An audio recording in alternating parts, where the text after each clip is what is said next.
Often, it's not about becoming a new person, but becoming the person you are meant to be and already are, but don't know how to be. Health LDOT Master. Good afternoon, Dr. Jewel, Mrs. Lyons, faculty, staff, and my fellow students. I believe that we are all cut from a mold. This mold defines our qualities, traits, and other things that can define us as people. Some are big, some are small, some are smart, and others lack certain qualities but make up for it in different ways. Even if we are cut from these molds, we can crumble under the pressure from others. Though I believe molds set by the ones before you should not be allowed to define you. Loving yourself the way that you turn out is most important. In order to do this, you must pursue things that make you happy, celebrate every achievement, and love yourself because there's no guarantee that anyone else will love you as much as you can. Sometimes others can make you feel like what you want isn't good enough or normal, but your life is your own. Only you can control what you do with it. Sometimes we are thrown off by pressure from the outside.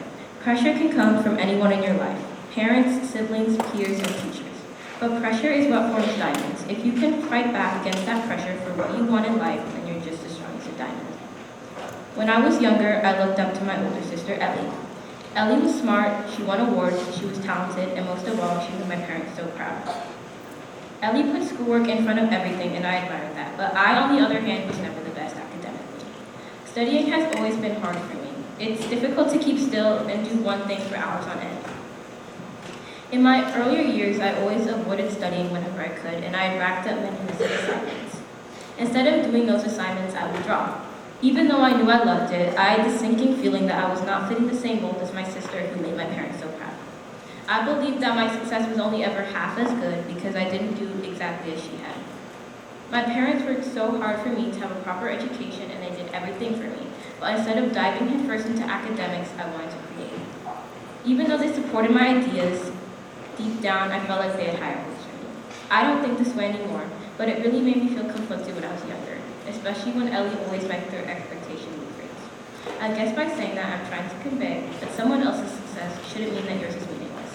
The more important thing is treasuring your success because every victory matters no matter how small. I have a lot of memories drawing. It has always been a way for me to escape from the world, and I was always fascinated by the fact that people could create infinite possibilities with a pencil and paper, so I started to try for myself. As the years went on, so did my love for art, but one thing I will never forget is the number of people who would tell me I was wasting my time. Nonetheless, I never really listened because I liked who I'd become. And art is still a key part of my life. One way I built the confidence that I have now is practice. A lot of people say that practice makes perfect, but that's not true. Practice allows you to fail over and over again, and the more that you fail, the better you are at standing back on your feet. Because I grew so much, I never really understood the purpose of throwing your all into schoolwork, especially if you don't enjoy it. Still, no matter what you pursue, as long as you're happy, then it should be worth it. Don't waste your life away doing something you hate.